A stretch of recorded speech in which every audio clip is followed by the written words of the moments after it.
This is higher because under the PM Garib Kalyan Anna Yojana, which is around 1 lakh crore, additional allocations had been made for food subsidy.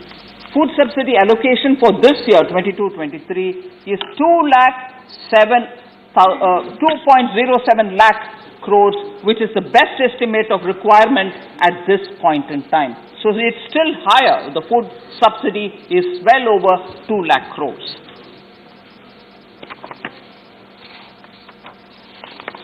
Sir,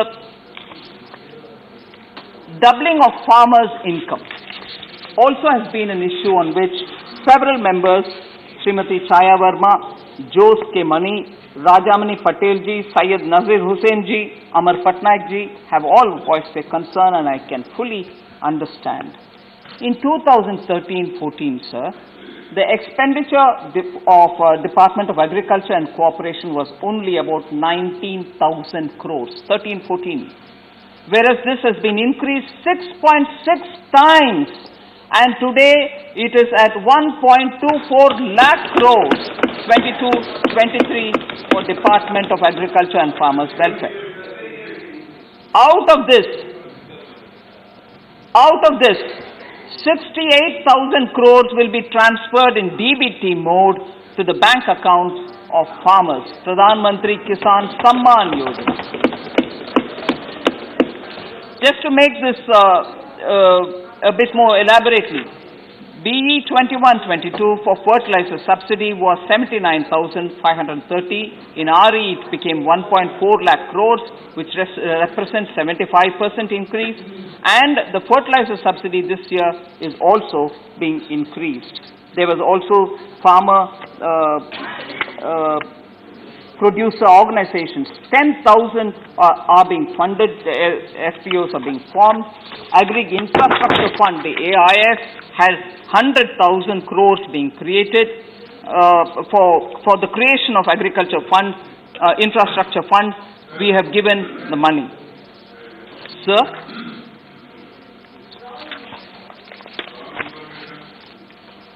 if we are giving the data, sir, it is because the questions have been asked. One more important question on how we supported the MSME. MSME sector was a concern for member Suresh Reddy and also member A.D. Singh ji. I just want to highlight the points through which you'll, Honorable Deputy Chairman sir, you will understand that for MSMEs. तो आम budget पर बहस का राज्यसभा में वजीर खजाना निर्मला सीतारमण जवाब दे रही हैं। आगे बढ़ेंगे, बात करेंगे क्वेड समिट की। जी हां, ऑस्ट्रेलिया के मेलबर्न में चौथे क्वेड वज़राए खारजा की मीटिंग शुरू हो चुकी है। मीटिंग में ऑस्ट्रेलिया, हिंदुस्तान, जापान और अमेरिका के वज़राए खारजा शिरकत कर रहे हैं। सिफारती सिक्योरिटी, मईशत, कोरोना वबा, चीन और बहरियाए हिंद व बहरुल कहल खित्ते में ताउन बढ़ाने पर तबादला ख्याल किया जाएगा। मीटिंग में वज़ीर खारजा एस जयशंकर ने कहा कि इस तंजीम ने अच्छा काम किया है, हमारे रिश्ते पहले से ज्यादा मजबूत हुए हैं। अमेरिका, भारत, ऑस्ट्रेलिया और जापान पर मुश्तमिल क्वेड यानी 4 फरीकी शिराकतकार बहरियाए हिंद व बहरुल कहल के खित्ते में दिफा और खुशहाली को फरोग देने का अज़्म किए हुए हैं।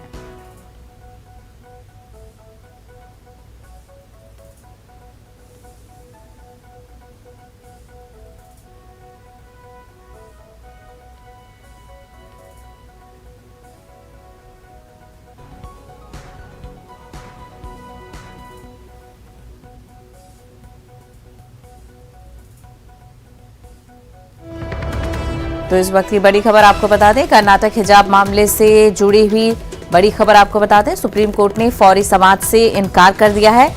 सुप्रीम कोर्ट ने पीर को फौरी समाअत करने से इस मामले में इनकार कर दिया है। हाई कोर्ट के फैसले के बाद मामले को सुनेंगे, सुप्रीम कोर्ट का कहना है। कर्नाटक हाई कोर्ट के उबूरी हुक्म को किया गया है, सुप्रीम कोर्ट में चैलेंज किया गया था हाई कोर्ट के उबूरी हुक्म को, जिसके बाद सुप्रीम कोर्ट ने इस मामले की समाअत करने से इनकार कर दिया है। फौरी समाअत करने से इनकार किया गया है। हाई कोर्ट ने फिलहाल तालीमी इदारों में हिजाब और बुर्का पर पाबंदी लगा दी है। जिस फैसले को सुप्रीम कोर्ट में चैलेंज किया गया था तो अब जो सुप्रीम कोर्ट का फैसला सामने आया है वो ये है कि सुप्रीम कोर्ट इस मामले पर फौरी समाअत नहीं करेगा। तो सुप्रीम कोर्ट ने फौरी समाअत करने से इनकार कर दिया है। सुप्रीम कोर्ट में अर्जी दाखिल की गई थी फौरी समाअत की। पीर को ये फौरी समाअत का मुतालबा किया था, लेकिन सुप्रीम कोर्ट ने पीर को फौरी समाअत करने से इनकार कर दिया है। मजीद तफसील हासिल करेंगे, हमारे नुमाइंदे सुशील इस वक्त जुड़ गए हैं। सुशील, लगातार दूसरी बार सुप्रीम कोर्ट की तरफ से फौरी समाअत के लिए इनकार किया गया है। जी बिल्कुल, देखिए साफ तौर से सुप्रीम कोर्ट ने इस पूरे मामले पर अभी फिलहाल सुनवाई से इनकार कर दिया है। सुप्रीम कोर्ट ने इस मामले में कहा है कि हाई कोर्ट इस मामले पर अभी सुनवाई कर रहा है, लिहाजा इस मामले में इंटरफेयर करने की आवश्यकता नहीं है। हालांकि कर्नाटक सरकार की तरफ से ये कहा गया है कि अभी इस मामले में फैसले की कॉपी नहीं आई है, जिस पर फिलहाल सुप्रीम कोर्ट ने एसडी तुषार मेहता को बीच में रोकते हुए कहा कि हम लोगों के मौलिक अधिकार की संरक्षण के लिए ही यहाँ बैठे हैं और उचित समय जब आएगा तब हम इस मामले पर हस्तक्षेप करेंगे। सुप्रीम कोर्ट ने यह भी कहा याचिकाकर्ता से, जिन्होंने हिजाब के मामले पर कर्नाटक हाईकोर्ट के फैसले को चुनौती दी थी, उन्होंने कहा था कि इसको राष्ट्रीय स्तर पर ना फैलाएं, क्योंकि कहीं ना कहीं ये अभी कर्नाटक तक सीमित है। लेकिन जिस तरह याचिकाएं सुप्रीम कोर्ट में दाखिल की गई हैं, उस पर सुप्रीम कोर्ट की एक बड़ी टिप्पणी है। बहरहाल सुप्रीम कोर्ट ने कहा है कि इस मामले पर अभी सुनवाई करने का औचित्य नहीं है, जब उचित समय आएगा तब इस मामले में वो हस्तक्षेप करेंगे। सुशील, क्योंकि हाई कोर्ट ने ये कहा है कि जो हिजाब और बुर्का है उस पर फिलहाल रोक लगा दी है, तो ऐसे में ये तनाजा और बढ़ सकता है, तो क्या सुप्रीम कोर्ट फिर भी इस इशू को कंसिडर नहीं करेगा? जी देखिए, सुप्रीम कोर्ट इस मामले को तब तक इशू नहीं करेगा जब तक फाइनल कर्नाटक के स्पेशल बेंच को इस मामले में उचित निर्णय लेने का समय न दिया जाए, क्योंकि अभी इस मामले में एक अंतरिम रोक लगाई गई है कर्नाटक हाई कोर्ट के द्वारा, और ये सोमवार को दोबारा इस मामले की सुनवाई करेंगे। और इसीलिए सुप्रीम कोर्ट ये चाहता है कि जो लीगल पॉइंट है, अगर इस मामले में कर्नाटक हाई कोर्ट मामले की सुनवाई आगे बढ़ाता है तो निश्चित रूप से उनको इस पर नजर रखनी होगी। अगर कर्नाटक हाईकोर्ट का फैसला इस मामले में कुछ लोगों के अगेंस्ट आता है तो निश्चित रूप से वो सुप्रीम कोर्ट का दरवाजा खटखटा सकते हैं। लेकिन सुप्रीम कोर्ट ने ये कहा है कि अभी चूंकि इस मामले में कर्नाटक हाईकोर्ट मामले की सुनवाई कर रहा है, लिहाजा वो इस पूरे मामले की सुनवाई ना करें। बिल्कुल, जिस तरीके से हाई कोर्ट ने उबूरी रोक लगाई है उस पर काफी लोग इस अर्जी लगा सकते हैं सुप्रीम कोर्ट में, क्योंकि ये मामला हो सकता है कि और बढ़ जाए। सुशील, हमसे बात करने के लिए बेहद शुक्रिया। हिजाब के मामले में तनाजा बढ़ता जा रहा है। इसी ताल्लुक से मुंबई में उलमाए कराम की मीटिंग हुई। मीटिंग में उलमा ने आज बरोज यानी जुम्मे को यौम हिजाब मनाने और का ऐलान किया और पुरअमन एहतजाज करने का फैसला किया है।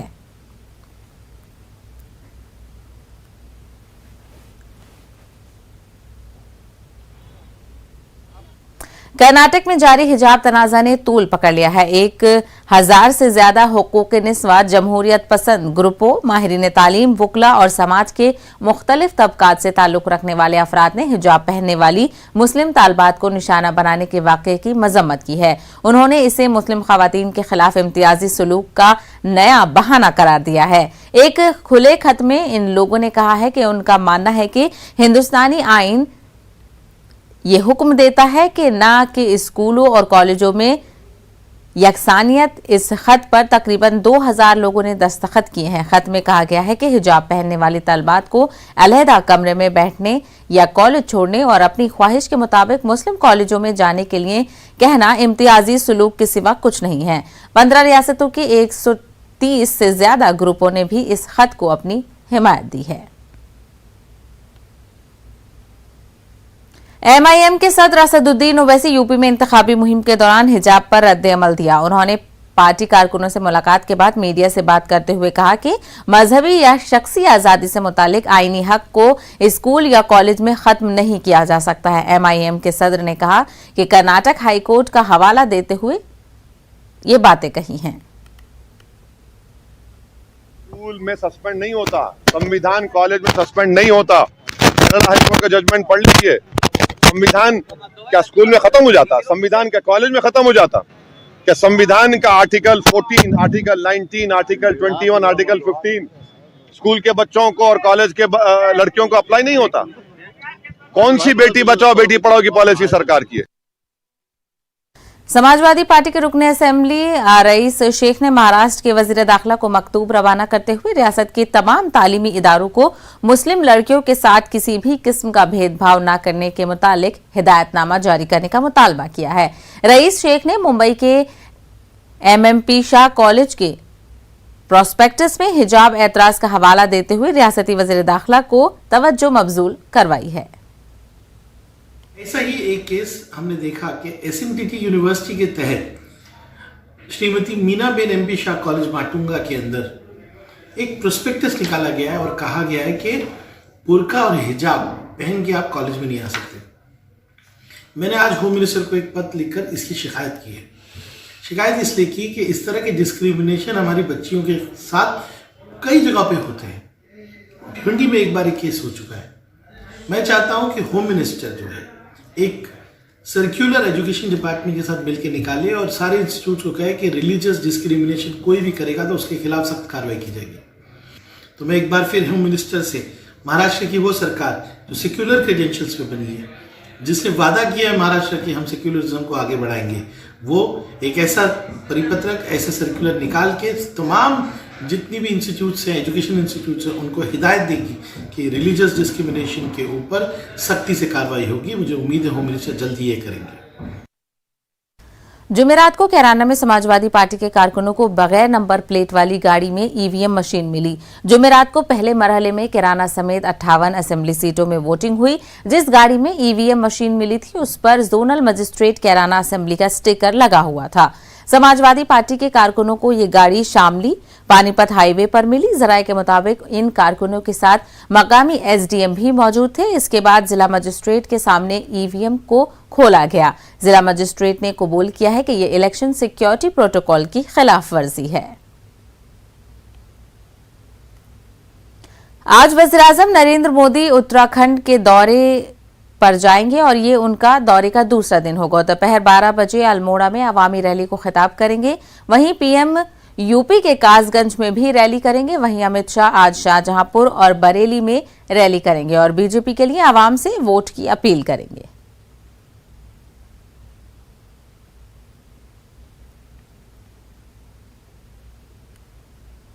उत्तर प्रदेश असेंबली इंतखाबात के दूसरे मरहले के तहत तशहीरी मुहिम तेजतर हो गई है। एक तरफ बीजेपी लगातार वोटरों को रागिब करने की कोशिश कर रही है, तो वहीं अपोजिशन पार्टियां भी जोशो खरोश के साथ मैदान में हैं। इसी जिम्न में आज अखिलेश यादव रामपुर का दौरा करेंगे और पार्टी के हक में वोट की अपील करेंगे। इसके अलावा प्रियंका गांधी वीडियो कॉन्फ्रेंसिंग के जरिए पार्टी कारकुनों के साथ जुड़ेंगी और खिताब करेंगी।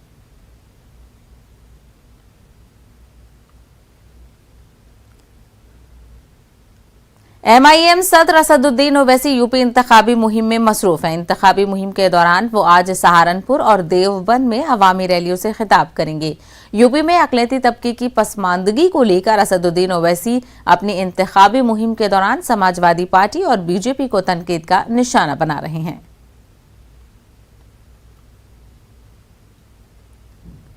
वज़ीर-ए-आज़म नरेंद्र मोदी आज वन ओशन समिट के आला सतही इजलास से खिताब करेंगे। पीएम मोदी इस चोटी कॉन्फ्रेंस से वर्चुअल खिताब करेंगे। फ्रांस के शहर ब्रेस्ट में अक़वाम मुत्तहिदा और वर्ल्ड बैंक के ताउन से फ्रांस की जानिब से वन ओशन समिट का इनेकाद किया जा रहा है। पीएमओ ने कहा कि इस सरबराही इजलास के आला सतही इजलास से जर्मनी, बरतानिया, जनूबी कोरिया, जापान और कनाडा समेत कई ममालिक के सरबराहाने ममलकत खिताब करेंगे। इस कॉन्फ्रेंस का मकसद समंदर का तहफ़्फ़ुज़ और उसकी हिमायत के लिए ठोस इक़दाम करने के लिए बैनुल अक़वामी बिरादरी को मुत्तहिद करना है। मध्य प्रदेश में हुकूमत के तमाम दावों के बावजूद शरपसंद अनासिर बेलगाम होते जा रहे हैं। 22 जनवरी को खंडवा के गणेश तालाई इलाके में शौकत अली और सलीम बेग का घर और ऑटो जलाने का मामला सर्द भी नहीं हुआ था कि इसी खंडवा के गलाईमाल गांव में लव जिहाद के शक में शरपसंद अनासिर ने एक तबके के लोगों के घर और दुकान में जमकर तोड़फोड़ कर दी है। खुद पुलिस का मानना है कि गोलू और शाहरुख पर शक है कि उन्होंने लड़की को भगाने का काम किया है। मौके पर पुलिस को तैनात कर दिया गया है और हालात पुरअमन हैं। पुलिस ने दोनों फरीक की रिपोर्ट की बुनियाद पर गुमशुदा लड़की की तलाश शुरू कर दी है। वहीं कांग्रेस ने पूरे मामले को मध्य प्रदेश हुकूमत की नाकामी से ताबीर किया है। गलाईमाल की एक बालिका के गुमने की सूचना मिली थी। जिसमें इन्होंने संदेह व्यक्त किया गोलू उर्फ शाहरुख पर, जिससे गांव के लोग थोड़े आक्रोशित हुए थे और संदेह की घर तोड़फोड़ करने की सूचना मिली थी, जिस पर तत्काल श्रीमान पुलिस अधीक्षक महोदय के निर्देशन पर और थाना खालवा और थाना पिपलौद की टीम, थाना चौकी रोशनी की फोर्स, बाहरी बल और लाइन से भी लाया गया। अभी पूरा बल तैनात है और गुमशुदा की तलाश है तो टीम भी रवाना है। अभी खैरियत है, बल तैनात है। देखिए, मध्य प्रदेश में कानून का राज चल ही नहीं रहा है। जो मर्जी आ रही है वो सरकार के अधिकारी और सरकार कर रही है। एक शक के बुनियाद पर किसी का मकान तोड़े जाना है। मकान और दुकान एक ऐसी चीज़ होती है जो आदमी को बनाने के अंदर उसकी पूरी ज़िंदगी लग जाती है, लेकिन एक शक की बुनियाद पर एक मध्य प्रदेश में एक दहशत पैदा करने के लिए एक समुदाय को इस प्रकार के कार्य मध्य प्रदेश की सरकार कर रही है। जो अभी इसी खंडवा ज़िले के अंदर एक ऑटो वाले का घर जला दिया, मकान जला दिया एक बदमाश ने, और सरकार भी मान रही है कि वो गुंडा है, लेकिन उसके खिलाफ अभी तक कोई कार्रवाई नहीं। उसका ना कोई मकान तोड़ा गया ना कुछ तोड़ा गया। इसी मामले पर मजीद तफसील हासिल करेंगे। हमारे नुमाइंदे मेहताब आलम भोपाल से इस वक्त हमारे साथ जुड़े हैं। मेहताब, मध्य प्रदेश में कई ऐसे वाकये देखे गए हैं जिनमें ये देखा गया है कि लोग लॉ एंड ऑर्डर को अपने हाथ में ले रहे हैं। ऐसे में हुकूमत क्या कर रही है? सहबा, हुकूमत की तरफ से एक रटा रटाया जवाब हमेशा रहता है कि कानून अपना काम कर रहा है, किसी को कानून हाथ में लेने की इजाजत नहीं है। लेकिन कानून की बालादस्ती नजर नहीं आती। अगर कानून की बालादस्ती होती तो किसी का मकान और दुकान शक की बुनियाद पर नहीं तोड़ा फोड़ की जा सकती। और अगर खुद पुलिस ये मान रही है, चाहे हम खंडवा के जो है इससे पहले की बात करें जो 22 जनवरी को हुआ था कि शौकत बेग और जो है शौकत और नफीस बेग के घर और ऑटो जला दिया गया था, और वहां पर भी जो है पुलिस ने माना था कि बंटी उपाध्याय एक निगरानी शुदा बदमाश है और उसने ये किया है, लेकिन उसकी भी गिरफ्तारी अभी तक नहीं हुई। और फिर इसी खंडवा के जो है थाना कालोल के इलाका गलाई माल के गांव में जो है फिर करवाना कशीदगी इस बात को लेकर हो गई कि एक 19 साल लड़की जो है जो अपने घर से गायब है, और उस पर ये शक किया जा रहा है कि शाहरुख और दूसरा जो लड़का है गोलू, इन दोनों ने उसको भगाने का काम किया है। पुलिस के तरीके तौर पर हालांकि मामला दर्ज किया गया दोनों घरों की तरफ से, और गुमशुदा लड़की की तलाश जारी है। हालात पुरअमन है, कशीदगी जो है कि बचाने के लिए वहाँ पे पुलिस फोर्स को तैनात किया गया है। लेकिन लोगों का जो मुतालबा है कि वो लोग जिन्होंने शक की बुनियाद पर महज तोड़फोड़ की है उनके खिलाफ सख्त कार्रवाई की जानी चाहिए। मेहताब आलम, जिस वक्त ये वाकये पेश आते हैं उस वक्त लोग पुलिस को क्यों इतला नहीं देते? क्योंकि काफी नुकसान हो जाता है, उसके बाद पुलिस हरकत में आती है, तो कहीं ना कहीं कुछ तो इंतजामिया में कहीं ना कहीं लूप होल्स हैं जो वक्त पर कार्रवाई नहीं हो पाती है। देखिए, बहुत सारे लूप होल्स हैं। यहाँ पर बुनियादी सवाल ये है कि अगर शक की बुनियाद तो किसी पर थी तो पुलिस में शिकायत की जानी चाहिए थी, पुलिस उसकी तफ्तीश करती, पुलिस उसको सजा देती।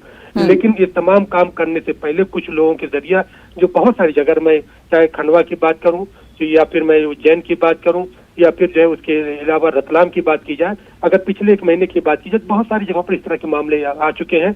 वहीं पर जो है मुस्लिम तंजीमों का कहना है कि एक तरफ हुकूमत जो है शक की बुनियाद पर जो है वहां पर, अगर उज्जैन की बात की जाए तो चाइना डोर बेचने के नाम पर एक शख्स की जो है घर और दुकान तोड़ दी जाती है, लेकिन सैकड़ों गायें जो है भोपाल बैरसिया की जो है बसई गांव में मर जाती है, उसके खिलाफ कोई कार्रवाई नहीं होती, न उसकी गिरफ्तारी की जाती है। गाय के नाम पर रोक तो लिया जाता है, लेकिन गाय इतनी सारी सैकड़ों की तादाद में गाय मर जाती है, उस पर कार्रवाई नहीं की जाती है। और खंडवा के उसी खंडवा में जो है जहाँ पर 22 जनवरी को मामला आया था, शौकत का घर जलाया गया और सलीम बेग के जो है ऑटो जला दिया गया, और बंटी उपाध्याय नाम के जो शख्स ने जो है खुद पुलिस जिसको मान रही है कि इस तरह से किया, उस पर कार्रवाई नहीं की गई, सिर्फ मामला दर्ज किया गया। और इसी तरह से जो है ये खंडवा के कालोल गांव के जो गलाईमाल में नया वाकया पेश आया है कि जहां पर शक की बुनियाद में मुस्लिम घर को बिल्कुल लोग इस तरीके के वाकये के बाद यही देखने को मिलता है कि लोग अब कहीं ना कहीं कानून पर विश्वास नहीं कर रहे हैं और इस तरीके के मामले पेश आ रहे हैं। मेहताब आलम, हमसे बात करने के लिए बेहद शुक्रिया।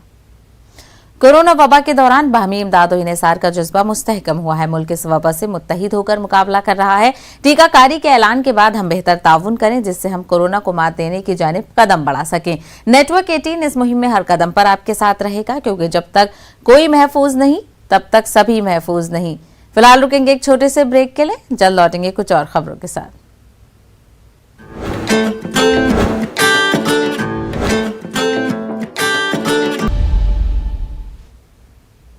ब्रेक के बाद आपका खैर मकदम है। मरकजी वजीर बराए अक़लियती उमूर मुख्तार अब्बास नकवी ने कांग्रेस को एक बार फिर तनकीद का निशाना बनाया है।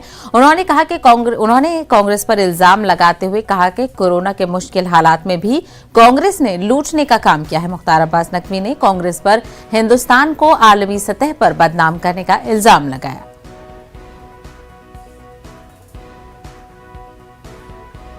मुल्क में कोरोना के मामलों में काफी हद तक कमी देखी जा रही है। महकमा सेहत के आदाद-ओ-शुमार के मुताबिक 58,077 नए मामले दर्ज किए गए हैं। गुज़िश्ता 24 घंटों के दौरान 657 अफराद की कोरोना से मौत हुई है, जबकि 1,50,407 मरीज कोरोना से शफायाब भी हुए हैं। इस वक्त मुल्क भर में कोरोना के तकरीबन 7 लाख एक्टिव मामले पाए गए हैं।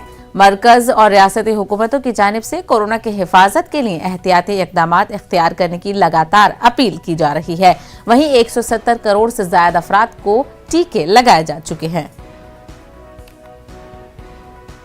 कानपुर में MIM शोबा खवातीन की साबिक सदर रिया सिद्दीकी ने समाजवादी पार्टी में शमूलियत इख्तियार कर ली है। समाजवादी पार्टी लीडर नरेश उत्तम की निगरानी में वो पार्टी में शामिल हुई। हमारे नुमाइंदे संदीप सविता ने रिया सिद्दीकी से इस मामले पर बातचीत की है। ऑल इंडिया मजलिस इत्तेहादुल मुस्लिमीन ने 3 प्रत्याशियों को मैदान में उतारने की घोषणा की थी। उसके बाद जिस तरह से केवल एक ही प्रत्याशी समय मैदान में है, क्योंकि सीसामऊ विधानसभा से जिस तरह से रिया सिद्दीकी मैदान में थी, लेकिन सिंबल ना मिल पाने के कारण जिस तरह से उन्होंने हिस्सा नहीं लिया चुनावी मैदान में, अब उन्होंने समाजवादी पार्टी का दामन थामा है। आइए उनसे बात करते हैं। रिया जी, आपने MIM में आपका नाम आया कि सीसामऊ विधानसभा से आप चुनाव लड़ेंगी, उसके बाद फिर क्या ऐसा हुआ कि आपने नामांकन नहीं कराया? सिंबल ना मिल पाने की वजह से हमने नामांकन नहीं कर पाए थे। तो सिंबल क्यों नहीं मिल पाया? ये आप आला कमान से पूछिए तो ज़्यादा बेहतर होगा कि उन्होंने सिंबल क्यों नहीं दिया। नाम अनाउंसमेंट हमारा कर दिया था, लेकिन उन्होंने सिंबल क्यों नहीं दिया। आप सिंबल लेने गई थी? हम सिंबल लेने चाचा हमारे गए थे। मेरी बात भी जिला यूथ अध्यक्ष कॉन्फ्रेंस पे करवाई गई थी चाचा की, और सभी हम लोग की रिकॉर्डिंग मौजूद है जो वहाँ पर बात हुई थी। अच्छा, जिस तरह से अब समाजवादी पार्टी का दामन थामा है, तो जिस तरह से MIM की जो रणनीति थी, क्या महिलाओं के प्रति क्या ऐसा रहा कि जिस तरह से टिकट नहीं हुआ? क्या देखिए, जो कहते हैं ना कि एक हक का नारा देने वाले, हक की बात करने वाले, खैर करनी और कथनी में फ़र्क होता है, लेकिन समाजवादी पार्टी की जो एक विचारधारा है, जिसके काम को वो बोलता है, जिसे कहते हैं उत्तर प्रदेश के अंदर, तो मैंने उत्तर प्रदेश के विकास के लिए, उत्तर प्रदेश के आवाम के विकास के लिए समाजवादी पार्टी का दामन थामा है। MIM के लिए क्या कहना है? सिंबल क्यों नहीं मिला, उस पर क्या सवाल उठते हैं? सिंबल मुझे पार्टी ने नहीं दिया है, ये वो बता सकते हैं अच्छे से आपको कि उन्होंने हमें सिंबल क्यों नहीं दिया, क्या वजह रही होगी। कहीं ना कहीं शायद किसी ना किसी की सोच रही होगी, या पार्टी के अंदर खाने के लोगों की ही सियासत रही है जिन्होंने टांग खींचने का काम करा। तो जिस तरह से आपने देखा कि साफ तौर से ये समाजवादी पार्टी का दामन थाम चुकी हैं रिया सिद्दीकी जी, जो कि MIM से पूर्व महिला मोर्चा की जिला अध्यक्ष रह चुकी हैं, उन्होंने अब समाजवादी पार्टी की तरफ रुख किया है। कानपुर से संदीप सविता, न्यूज़ 18 उर्दू।